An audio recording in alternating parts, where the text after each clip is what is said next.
All right. Good afternoon, everyone.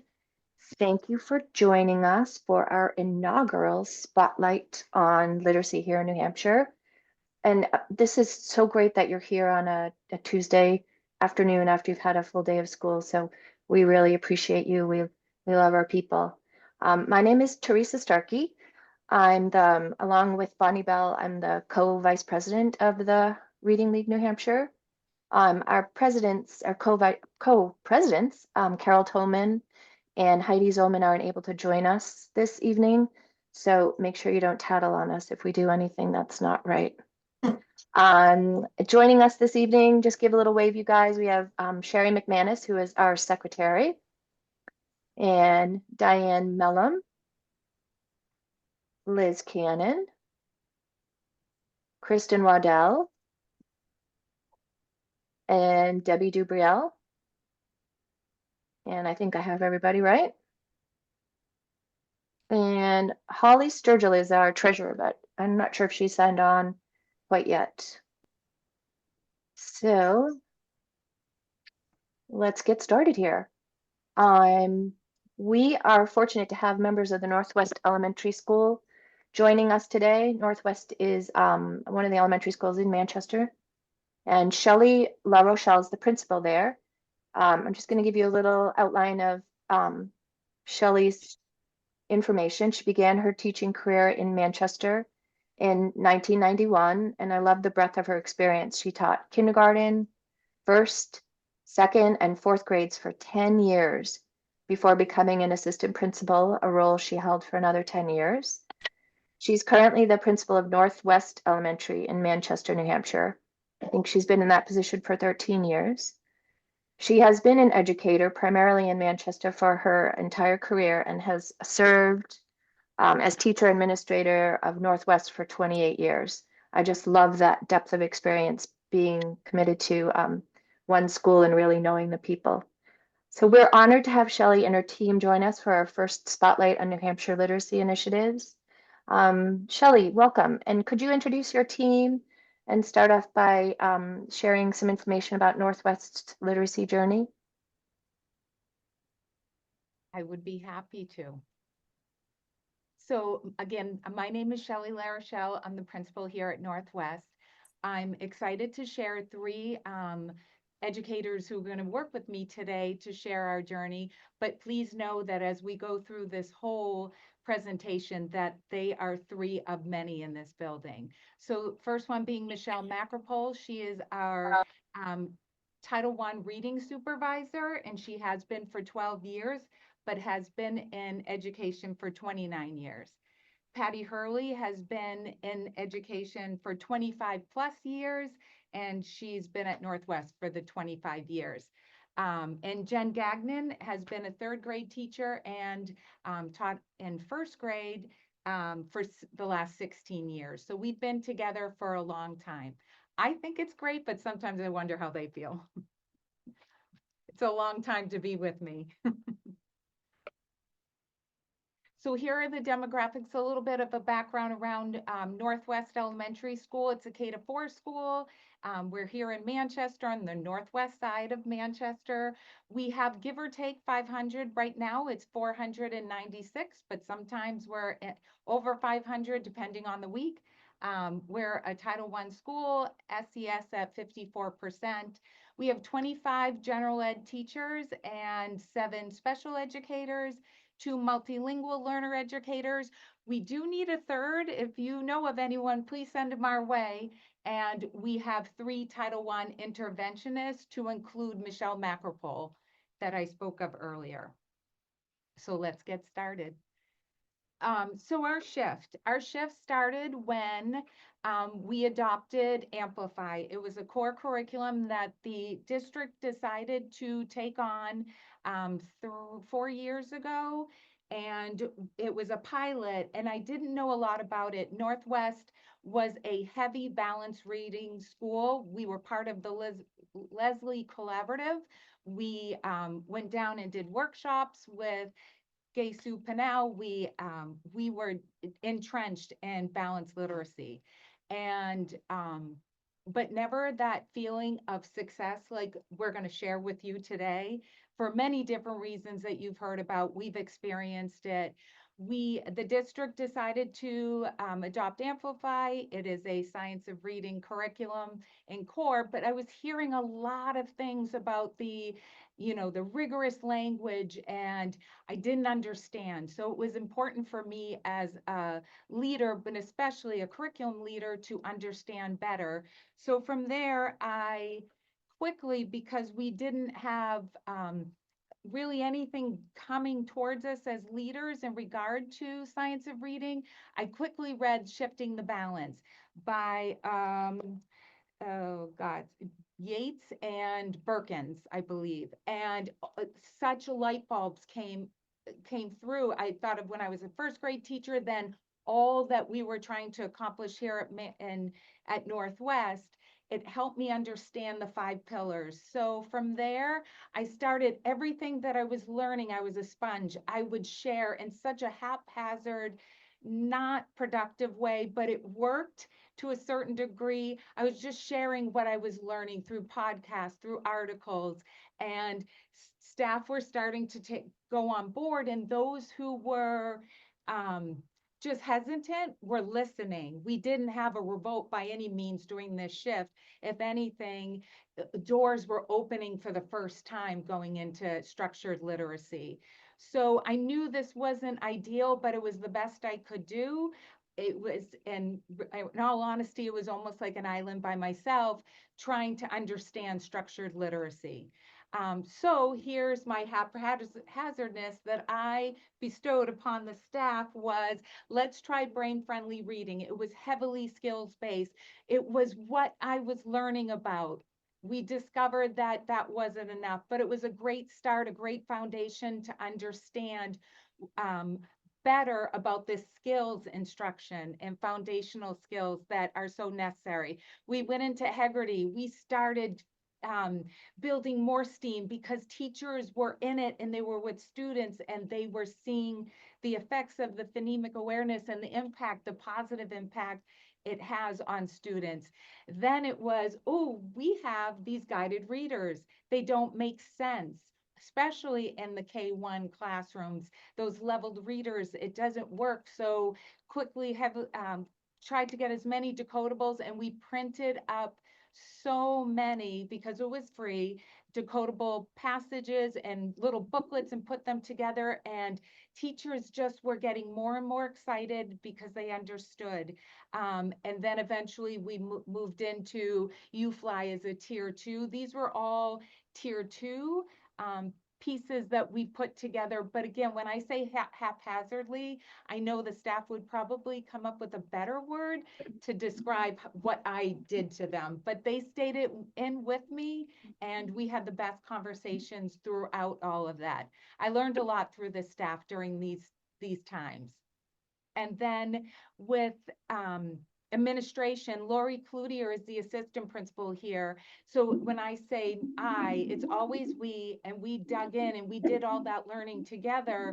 And we thought, we're asking the staff to do all of this, not quite sure if this is going to work because we're so brand new. We're not getting anything from, say, the admin level of where we should go next. What is our pathway as leaders? So we thought we would try it out. So we took our own groups. We had our own tier 2 groups where we were teaching UFly, but before that it was Hegarty. Before that it was Brain Friendly. So we went along with them, and we built such positive professional relationships with our staff because we had skin in the game, so to speak, and our credibility just was to the top because when they talked to us, we knew what they were talking about it, and they knew. So they would share more, and they wouldn't walk away saying they have no idea what we're talking about or what they're asking us to do. So that's probably one of my most favorite leadership who I stand for and for Lori is that we do like to get into the mess and the mix with them and celebrate the good things that are happening. So that is our shift. From there, I decided I was going to take the letters course, and Lori jumped on board with me, Lori, the assistant. So we took letters for administrators. And one of the tasks that they talk about is to do a school-wide needs assessment. We need a baseline. We need to know where we're starting from, what's going well, what needs work, and what is not even on the table and should be. So with the ELF, it's the administrators literacy framework. It's almost like a survey, and it's under those components that are listed on the slide deck. We ask staff members to answer based on a 1, 2, or 3, um, many different, probably 70 questions. And then we compiled the information. So it was around what are our structures around core instruction, around leadership, around assessment, all of that. What we did was we had them all stay after school, and they committed to this work where we would put them, we'd split all the grade levels up so there wasn't two second grade teachers together. And then we would put a UA, Unified Arts teacher, we would put a special educator, and multilingual learner teacher, we would put Title I. We would mix everyone so no one was together. And it was a group of about 6. And the conversations that they had, they really took this needs assessment. It was so important to them, and they thought it through thoroughly. And needless to say, with where we were and only a year into structured literacy, trying to figure it out, we had a lot of work to do. And both Lori and I were feeling the weight of what that meant because we didn't have a direction. And then lo and behold, one day I got an email, and we all did as principals, about a grant called Bridging the Gap in the 603. Um, I felt hopeless in a way, like, where do I steer this group going forward? Until this happened, I contacted the name on the grant to call for more information, Amy Aiello from the Department of Ed, and we talked for about 45 minutes, and then we did another time. And what I quickly discovered was this was a gift from the literacy gods. It was exactly where we were. It was exactly what we needed. We needed a framework. We needed direction. I had the staff. I had them where anyone would be so grateful to have them. They were eager to learn more because they were seeing um, such success in small pockets throughout, but we didn't have a framework. We didn't have a structure. So we applied to Bridging the Gap in the 603 grant, and it was going to be offered to 8 schools. Only 4 schools received the grant that year. It's Monroe Consolidated School, it's Stratford, it's Thorntons Ferry, and Merrimack, and Northwest. We were extremely proud, being a Manchester school, to be one to ask, because the requirements were a little tough to be able to be even considered. And one of them was that the staff had to sign up for letters. Before we even applied for the grant, we had 17 teachers who volunteered on their own sign up to take letters course. And I would assume that many of you, if not all of you, have had letters course. That is hours and hours and a commitment. And it was just so wonderful because they did it on their own. And I got to walk alongside them. Lori and we were in the admin course. So that was a tricky one, but not for us, because we were there and we have that collaborative spirit here at Northwest.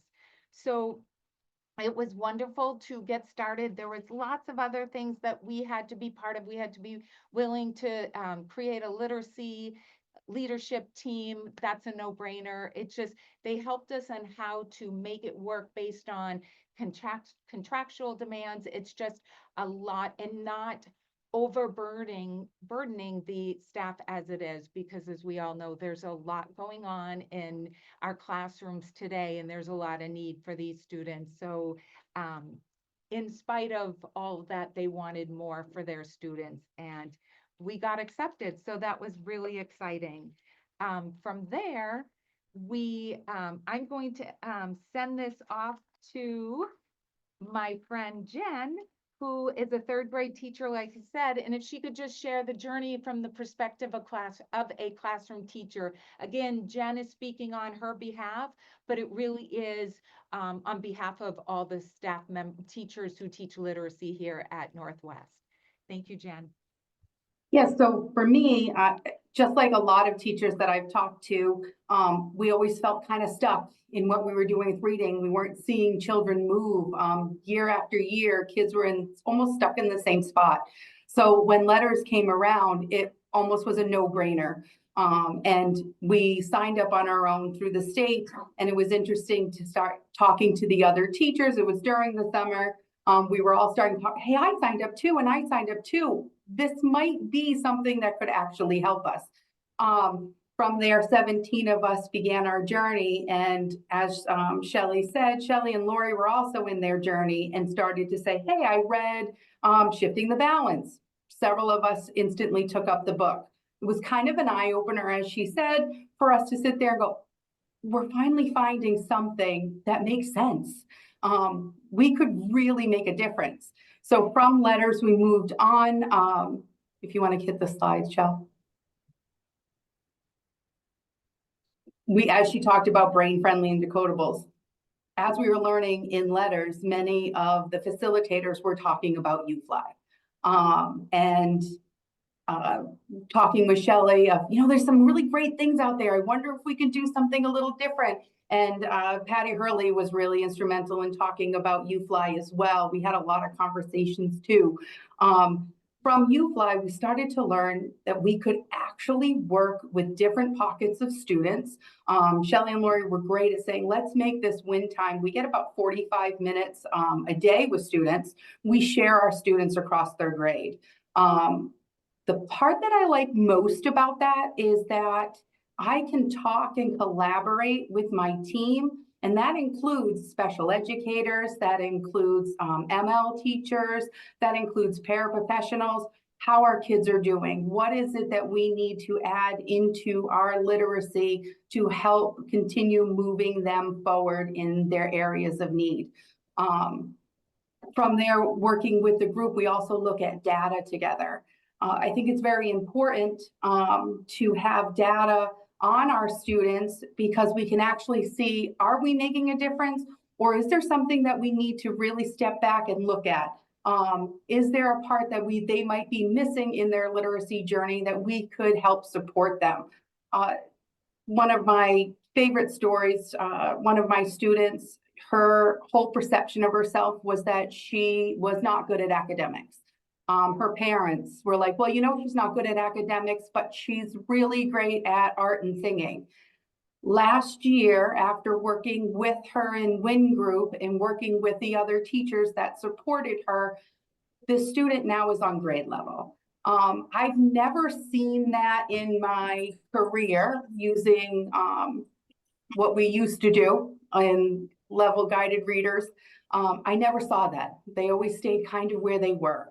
And within a year, this child not only succeeded in becoming on grade level and continues this year, as well as I checked on her with the teachers in fourth grade, but she believes it. And I think that's another huge piece that we don't always talk about when we're talking about science of reading, but we also have our students who are actually believing it and seeing such a difference, and the parents are seeing a difference. Parents asking for what can I do at home now, compared to meeting us in conference and just being like, yep, I know. Yep, I know where they are in reading. Now it's what else can I do? I see a difference. I think that's very important, which helps us foster and continue on with our learning. The more that we see the growth, we're getting into what else can I do?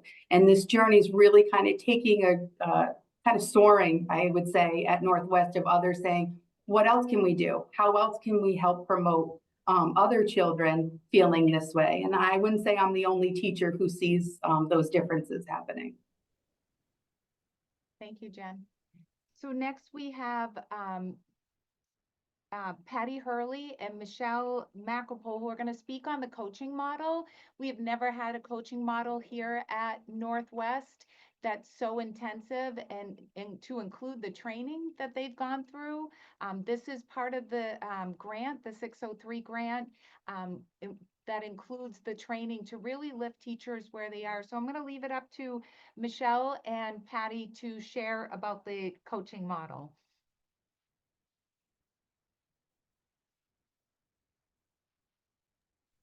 Sure.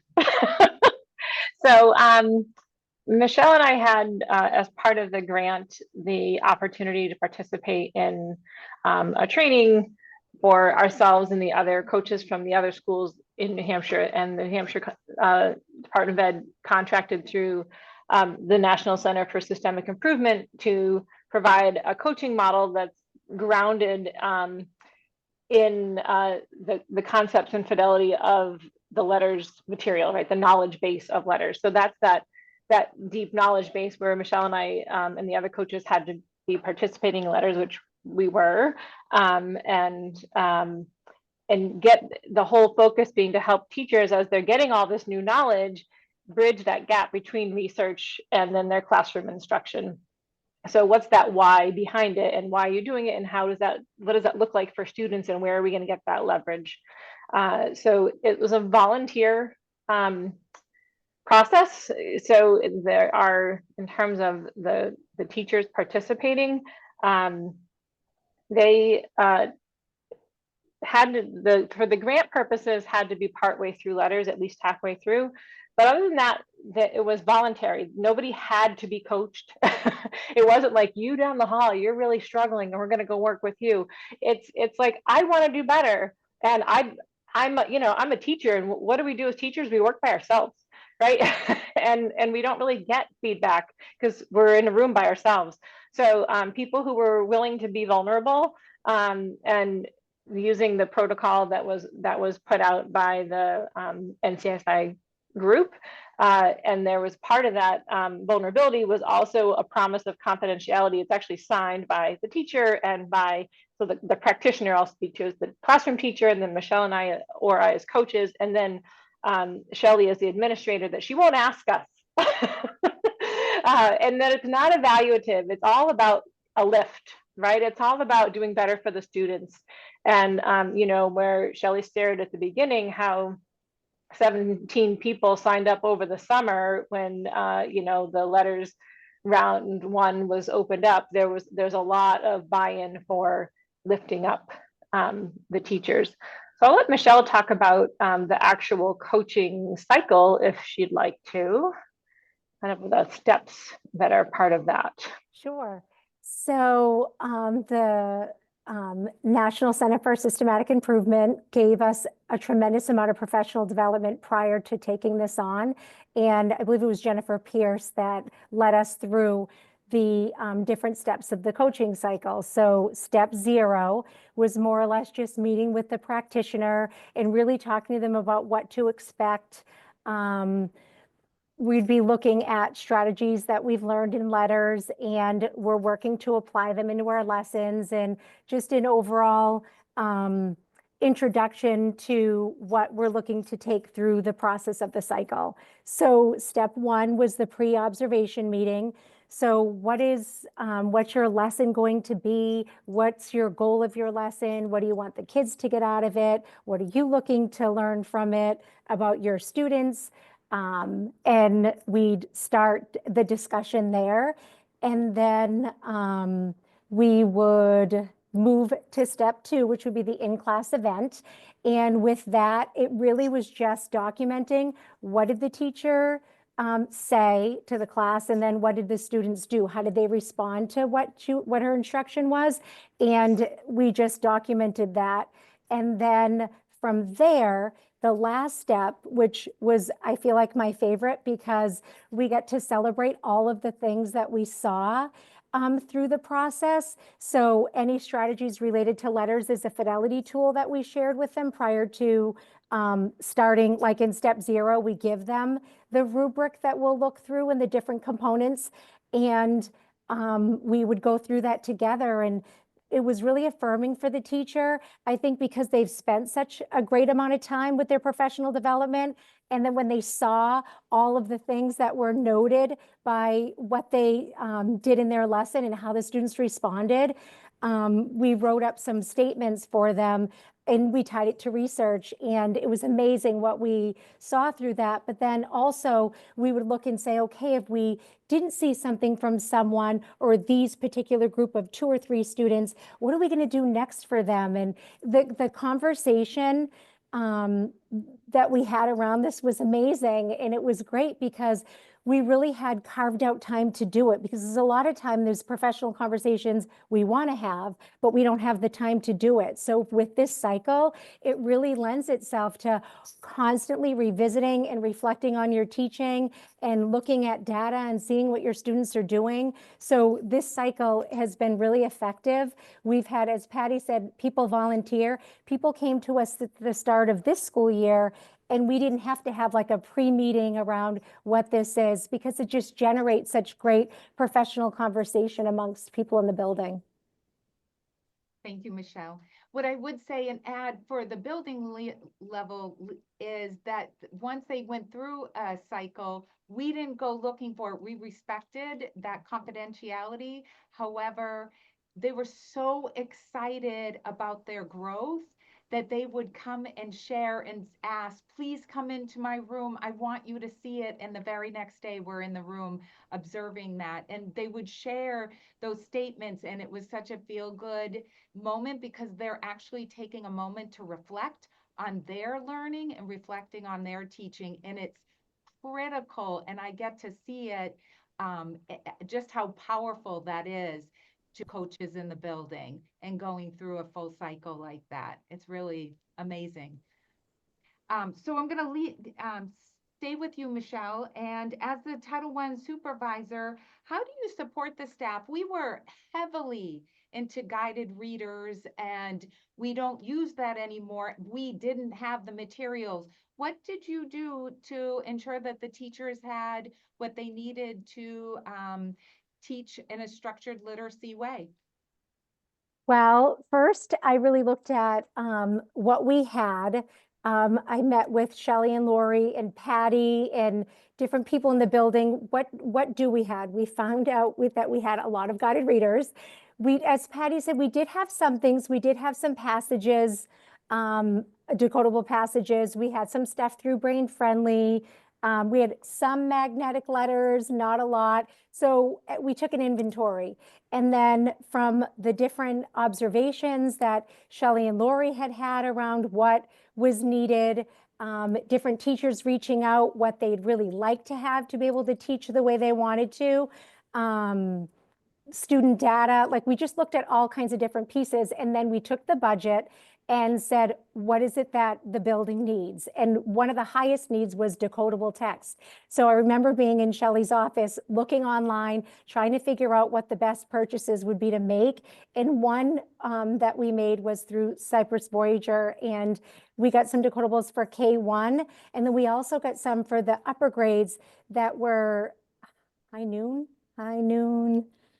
books, I think it was what they called, but they're great because they were chapter books. So they looked a little bit different than your typical decodable, but they were still decodable text. So whatever they were accessing, they were able to develop their fluency using those. So that was key.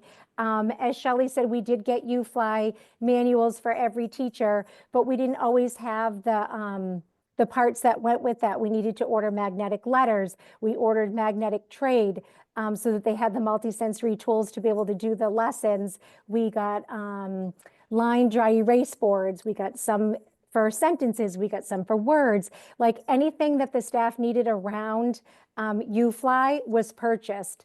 We got some technology. We knew Acadians was coming for our benchmarks and things that we had to give. So we got iPads, we got clear touch panels for some teachers that didn't have one and that were going to be doing instruction using UFly and wanted to have that projector as well.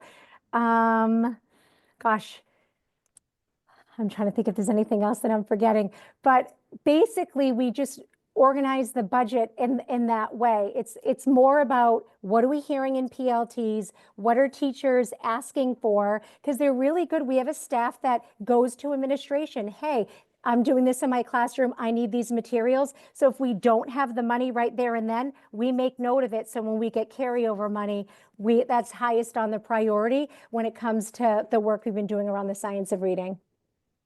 And what I would add that I thought was so powerful to share with the staff was how much Lori Cloutier and I appreciated their work and their commitment to learning by taking letters, that we use a significant portion of our Title I monies to provide them a stipend. And yes, I know they got a stipend from the state, but I really felt that it was so critical to show our appreciation, because truly the way I looked at it was a part-time job for them. And they didn't look at it as a job, but the amount of time and energy and sacrifice they put to their learning, I felt like it was at least I could do, and I could only provide stipends for 10 hours of each unit. And they were so appreciative and so grateful and so surprised. They didn't expect it. And it took off steam. So now we have all but one teacher in the building who has participated or is enrolled in letters at this point. So good news carries, and it certainly has gone through our building like wildfire. So it's money well spent.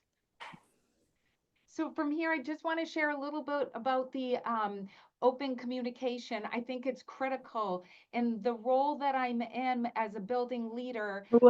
I just feel like I'm dying for collaboration. I don't know what I don't know, but I do know I don't know everything. And I'm always looking to reach out and be and work with others. And sometimes I think it shouldn't be so hard, but we've got collaboration down at Northwest so well. We are an eclectic group, but we appreciate each other's differences, and we build off of each other's differences to be one united strength of a literacy group. So from there, we share with our families through Dojo, and we have some work that we're doing around getting parents in and teaching our leaders, being the students, to teach their parent a skill and activity to bring home with them. So instead of teaching the parent, we want to teach the student who will teach their parent. So we're excited about that. I'm part of the admin cohort who I would be lost without through the grant. It's Monroe, Stratford, and Thornton's Ferry. We share each other's celebrations and our challenges, and we brainstorm all the time together. And they have been such a wonderful opportunity for me to do better.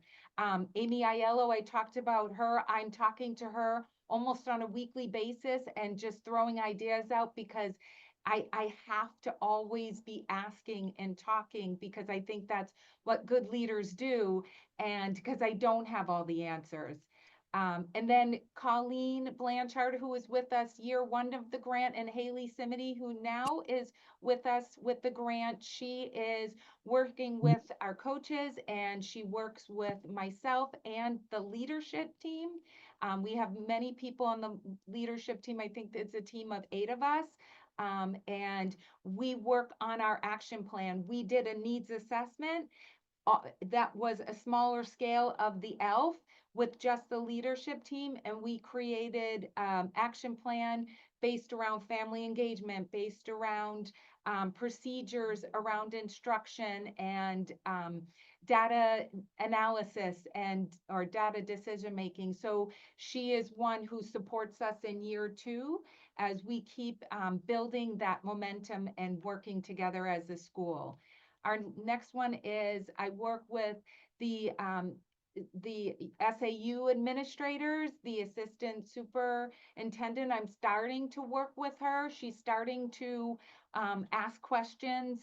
Network director, I share everything with him. I'm always looking to see how we can build capacity.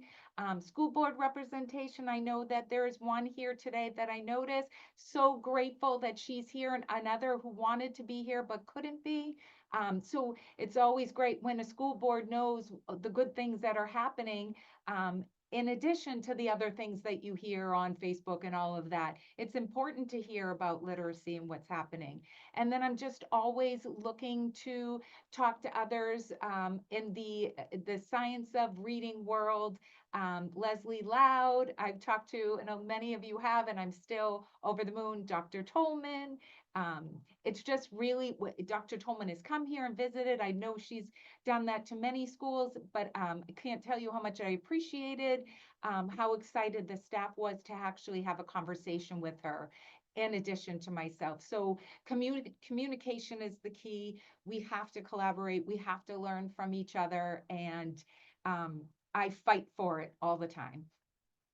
So one of the things that where are we now in our action plan in September, but we're going to roll that into September, October, November, December, as an action item is progress monitoring. We do use Acadians here. We use the Acadians benchmark. There was 12 hours of assessment in addition to letters of training that the staff needed to take. So now we're all able to administer Acadians.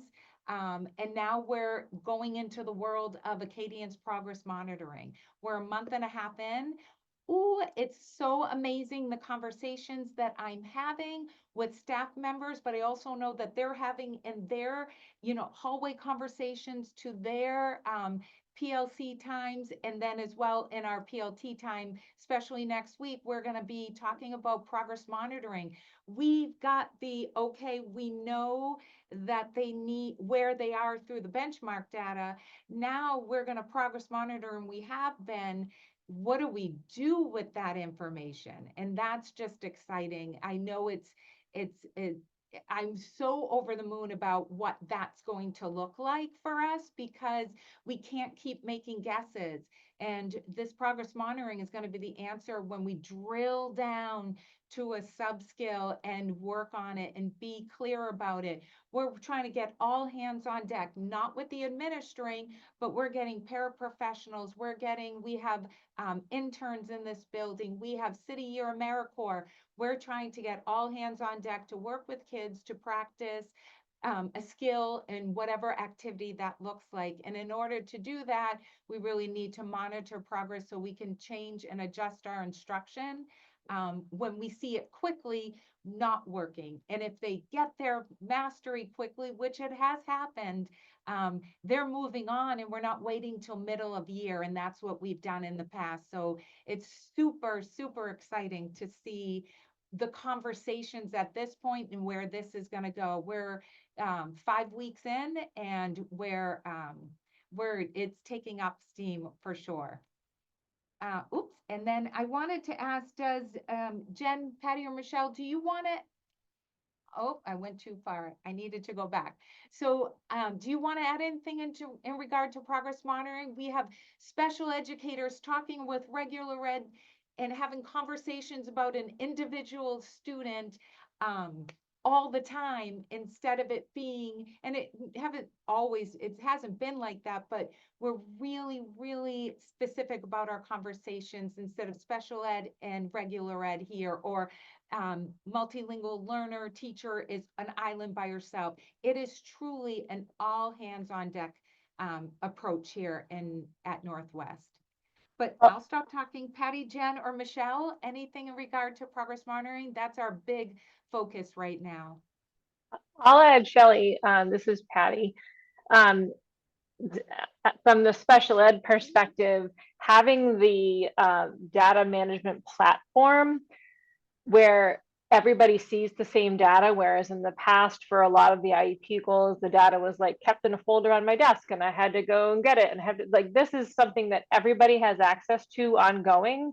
So from the referral or the MTSS or referral or special education progress monitoring, the whole way, it's super transparent and it makes the conversation so much more productive and easier because the classroom teacher can log in anytime and see where their students are at. So I'd say even one of the huge benefits of the grant is having that platform to manage the data that is accessible to all staff who work with the students. Yeah, I'd add in too, it is great to be able to see, especially since I share several students.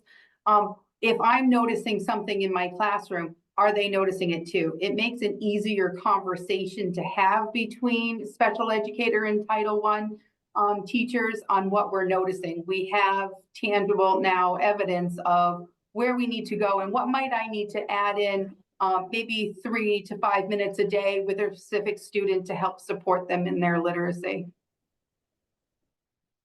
Some schools do, they have a different approach to progress monitoring. Here, we're all progress monitoring and not just the interventionist. Whatever works for each school is different. I just really appreciate the all hands on deck because our tier 2 should be flexible, and this is how it's going to even be more flexible than it ever has been. And it won't be just middle of year. We're going to be shifting kids based on success or needing more repetition of a skill or skills that they won't sit until middle of the year. We're going to move them along and already have, to be honest with you. So it's exciting. We're very lucky in regard to having the progress monitoring up and running at this point. So this is our final slide, and this is celebrating our successes. I'm going to add, for me to start it, here it says that I get to do walkthroughs in Lori. What I do when I go into these walkthroughs, whether it's informal or an evaluative situation, more informal, I tend to ask them to tell me more. I'm always asking questions, and I bring that to the PLT. I learn from what I see in the classrooms. I share the good things, and then I share the noticings of something that needs to be tweaked, and it's going into, because I run the PLTs, I'm bringing that back in and we're talking about it. I'm facilitating, and then those teachers are sharing what they're doing, and that rich conversation is happening in an informal way constantly. One thing that I would love to highlight is equity. What we're doing here based on the work that we've done in the last 2 years and then some is we're making learning and literacy learning more equitable for every student in this building, because if you go to a tier 2 intervention, they all look the same, whether it's students who are multilingual learners, they're students who are identified reading with a reading goal. It's all students are getting what they need, and it's not different things happening that don't align. They all align so beautifully. So the conversations and the work that's happening here and the growth that we're having, as well as the students, all make sense because all the arrows, so to speak, are all steering in the same direction. So that's where my proudest moment is, all those students that I've taught in the past when I was a teacher or as a building leader during that balanced literacy part and whole language before that for me as a teacher, it didn't align and there was no structure, there was no framework. And now we have, through structured literacy, we have the understanding that we've got to get them early and we've got to get them with explicit, specific, systematic instruction. And I invite people to come in here all this time, especially board members and the SAU, because I want them to see that what that means. And they could come in any time of day, and I tell them, come in any time of day and I'll bring you to a classroom unannounced, and that's what they would see. So it's exciting work, 27 years in this building, and I've never been happier or more lifted as a leader or as an educator as I have during this year and last year. And I appreciate the journey. And that's what we have for you. Shelley, Patty, Michelle, Jen, thank you so much. Um, you make it sound easy, but we acknowledge that it's a lot of hard work. Um, I did neglect to ask people or tell people to jot down any thoughts, questions, comments in the chat, and we'll monitor those. We'll ask them, but to get the conversation going, there were a couple of things that I just wanted um, to point out, some observations of mine right away when you said that both you and Lori got right into the mix. That just speaks so much for um, how you're going to get people to not just buy into it, but feel supported through that process. That was amazing to me. Um, and I was struck by, because we've gone through a similar process in our school. It doesn't, take tens of thousands of dollars to get all these new programs. Like just implementing UFly, which has made such a big difference, is what, like under $90 to get the manuals per teacher, and everything else is free. I mean, you have to get the magnetic letters if you don't already have those somewhere in place.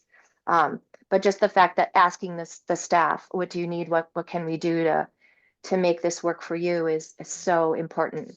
But I loved what you said about the gift from the literacy gods too, for that grant from the DOA. Wow, that was amazing. The timing could Um, be more perfect. yeah, it just I seemed was like just at everything. a low point, like, oh, this is heavy, this is big, I need to learn so much. And it literally was an email. And I don't like emails because I get too many in a day. And that one Right. somehow It jumped to the surface, right? Mhm. That is amazing.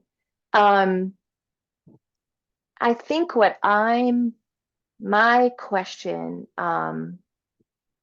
was, what was the most motivating for you and your staff? And you can answer that, separately, or maybe you probably already know that because it seems like you know your staff so well.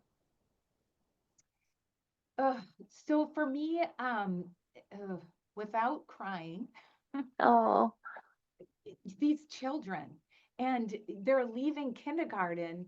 And when we were a balanced literacy world, we were working just as hard. We were right, in it. And we weren't making or the children weren't making the gains that we saw. Like last year, sometimes I would see some who behaviorally needed to leave the room, and they would read here and they were enjoying it. And I'm like, they're reading, CVC, CVCE, and then blends and these passages. And I had the luxury of seeing, and Lori too, of having these kindergartners. We could go into their rooms and why don't you read to me? Or teacher would be wow, like, show them this. They were always celebrating them or someone in particular who needed it. And just for me, it's so hard to know who we missed when we before structured, because we know we right, did. And right, and we have that family member, and when they become adults and what has happened to them, so it's so personal. And yeah, so for me, it's seeing these children have an opportunity to be productive and wonderful and happy at school, because they're not trying to hide that it's hard. It's okay to miss have those gaps, but we have a system now that we can get you where you're at. And right. so that's everything to me personally. That's amazing.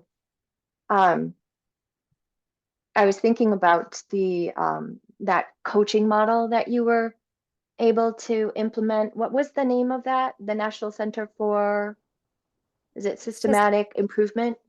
Systemic Systematic improvement, yeah, improvement, yeah. Systemic Improvement. NCSI. And And that was they have a lot of resources on their website too. okay. Yeah. All right, that's great. That's a wonderful resource. And I wanted to thank you as a former went to all the trainings in at Lesley University, took teams of people, spent tens of thousands of dollars, had leveled readers all over the place. Um, that, yeah, we worked really hard and there were a lot of conversations about that, but yeah, same thing. And I just feel for teachers who and administrators who feel guilty for that. We just didn't know that. And, you know, the fact that all of this information is now, like, we've bridged that gap from the researchers to the classroom and put it into practice. That's just so, so important. It's wonderful. How are we doing for questions? Does anyone on the board, I feel like I'm dominating everything. Does anybody I on the board or other participants want to speak up? Teresa, I don't see any questions in the chat at this point or on our document. So Okay. I'd like And to just point out that Shelley, you did such a wonderful job speaking to letters and how so many people, the state of New Hampshire has done such a fantastic job offering the training to so many people. But as you said, it's a heavy lift. It's a lot to try on. And what you really, the biggest bang for the buck is to apply it and not just to get the information, but how do you translate it into practice? And what you've shown is how to do that. You've taken that and made a tangible journey for, as an exemplar for schools all around the state. And I applaud your efforts and celebrate your success. I'm just thrilled to hear what you've done. I have goosebumps listening to you this whole time going, this is the school, if I left retirement, that I would go back and I get know, to huh? work in. Just thank you.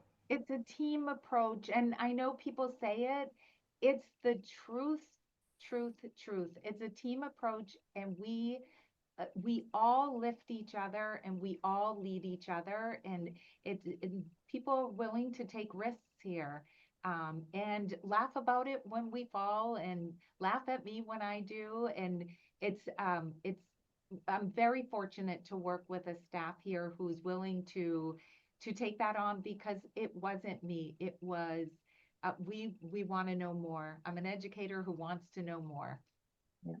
Shelley, you're all very, very fortunate to have one another, but those children are the most fortunate and their families. Thank you for today.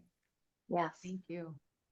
Very inspirational. I did have one question because my principal took the letters admin because I took that as well after doing the letters training myself. But the ALF for the two of us is so overwhelming. And I think if I understood you correctly, everyone on your staff participated. You didn't just have like a certain, I love that. That's great. So it was cross grade level. And then you had your interventionists, specials teachers, anybody, like you split them up. We That's did that wonderful. intentionally. Yep. We didn't want a grade 2 team to all chat about, because they already knew each other and they knew Right. what we were doing. I wanted them to learn from all. And so we split them up intentionally. And it was I think it was 2 or 3 times we met after Yeah. school, and we got through it. And it was, we had a lot to do after we got that done. Oh yeah, I'm with you. And that document is hard. It is It's a hard. lot of hard work and a lot of digging into what needs to be done, but you know, it absolutely has to. I think that's so critical for anyone that's gone through the administrator's training. It's essential to have that ALF in place because, you know, then you're just spinning your wheels and, you know, doing all these things, but you guys had the wherewithal to do that. And I would Um, also I say would that- like to add, um, I'm the executive director of teaching and learning at the Manchester School District, and I just want to applaud. I'm right there with you. I had goosebumps just listening to Shelley and her team there. One thing about Shelley, and she doesn't just talk the talk; she walks the walk. And a takeaway that I heard her say was that she gets to go into the teacher's classroom. I never heard, "Oh, I have to." And I know that I was just there last week with the assistant superintendent doing a walkthrough. I don't even know if Shelley knew, but it was everyone, the students, you can just feel that positive energy. You can feel the teachers. I didn't see one student off task. It's really remarkable.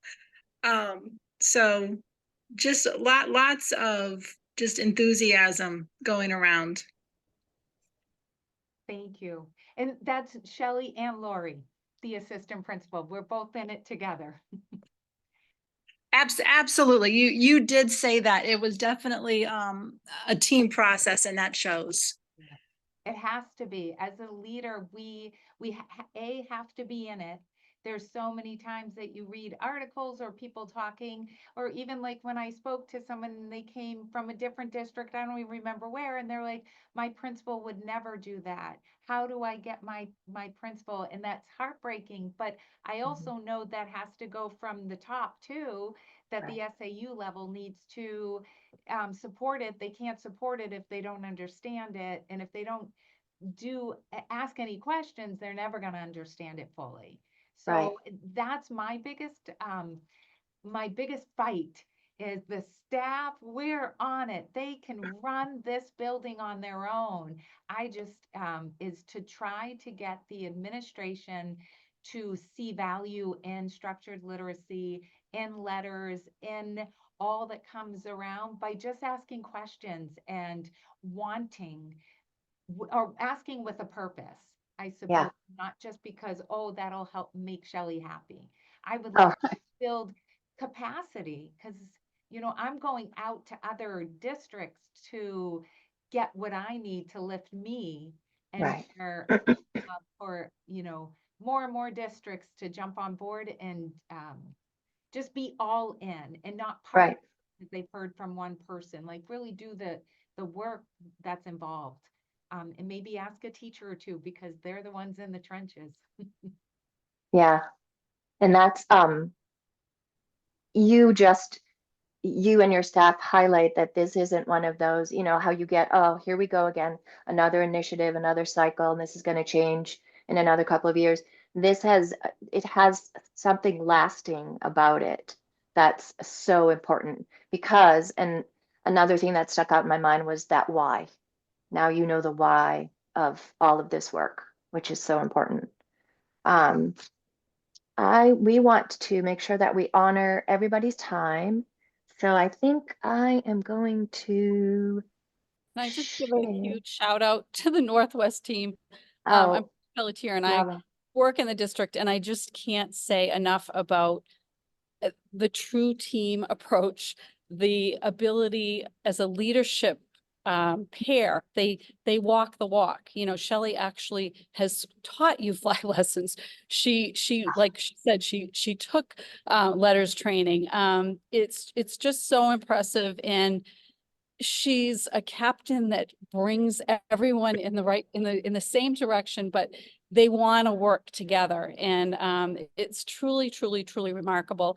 And I've had an opportunity to sit in on some of their committee meetings and see how all of them have grown. And it is heartwarming. And I would invite anybody in the state or out of the state to come and witness it, because like she said, anytime you walk through, you're going to see exactly the same thing. And it's the collaboration, and she provided, they have the knowledge base, letters training, and it's so remarkable, but it's so important because it's all about doing the right things for kids. And they have the tools in their back pocket. So I can't say enough Oh, good things, and come visit. I'd also thank like you. I'd also like to just take a moment to say to you, Shelley, and to the group, to all of you, that how wonderful it is to hear how you guys made that shift over to the science of reading and how important it really was. I'm also sitting here with my heart in my throat thinking, having had worked in your district for so many years before, and to see where it's going and what you're doing and what hopefully will occur within a lot of the other schools in the district just makes me feel very grateful to have heard you and to have talked about this. So thank you so much to your whole group. Yes, thank you. Yeah, I just want to also share our commitment as your reading league that we want to bring you more of these success stories and invite you to, if you know of any other districts or you yourself want to point out some things that you are working on, please get in touch with us, because of all of the things that we've been working on, what is this now? Bypass the system. Oh my gosh, what does this mean? Oh dear. It's There we go. just, Oh, it's, am I okay? you're Excellent. okay. You're good. Yeah. Because we just want to make sure, but of all of the events that we've held, like, we were kind of uncertain as to how this would work, but you've really helped kick it off for us. This is amazing. It just, like everybody has said before, the goosebumps are just great. To want to remind you, or actually this is a newish kind of announcement. For those of you who didn't get to catch Hopeville, of which Shelley was on our panel for the one that we had earlier this fall, we're going to have another showing in the North Country, which we're very excited about, because Kristen Waddell is our change leader up there in the North Country. And if you haven't seen this this movie, it's absolutely amazing. So that will be April 7th, so mark your calendars. There are going to be a couple of showings, an afternoon and an evening, and we'll have more information coming on that too. And then what do we have? Yeah, we've got a raffle going on, so pop up your cell phones and grab that. And then I think our tech guru Debbie is going to monitor that. So what do we have? A couple of gift certificates to the Reading League. Yeah, so we have a couple of gift certificates to the Reading League store. And so if you just scan that QR code, and you have to be live, it can't be the recorded session after. And then I will just email you if you are the winner. So we want to give you time to do that. I was noticing something on the chat. Did we miss anything? Might have just been a comment, or if anyone had any other questions, but I'm sure that like Christine and Shelley have said, if you get in touch with Shelley, and even Carol has said this, she already invited us to come hang out with you, Shelley, to get in touch with Shelley and, ask if you have any other questions. Yeah, just let her know. Absolutely. Because I am looking forward to I've already talked to my principal about coming to hang out with you guys, and especially getting us motivated to get the ALF. Oh, yes. I know. So any other questions or comments? The All right, Northwest so staff appreciates all of you for inviting us today. Thank you so oh much. my gosh. Thank Thank you. you so much. Yes, Our and keep checking in on all of our social media pages and our website to see, what's happening next. I think we're taking December off, but we'll be back with some more knowledge in January. And then we'll follow up with more case studies in February, and then hopefully do another spotlight in March. So keep that in mind if you know of a school or an individual, or if you yourself want to highlight anything that's happening in the world of science of reading, that would be fabulous.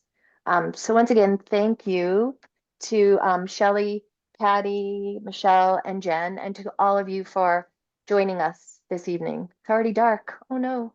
Thank you. Thank you. Thank And you. so Debbie will be in touch about the raffle, right? Yes, Yep. I will. Yep. Super. Have a good night, Okay, everyone. great. Good Thank you. night. Thank you so much.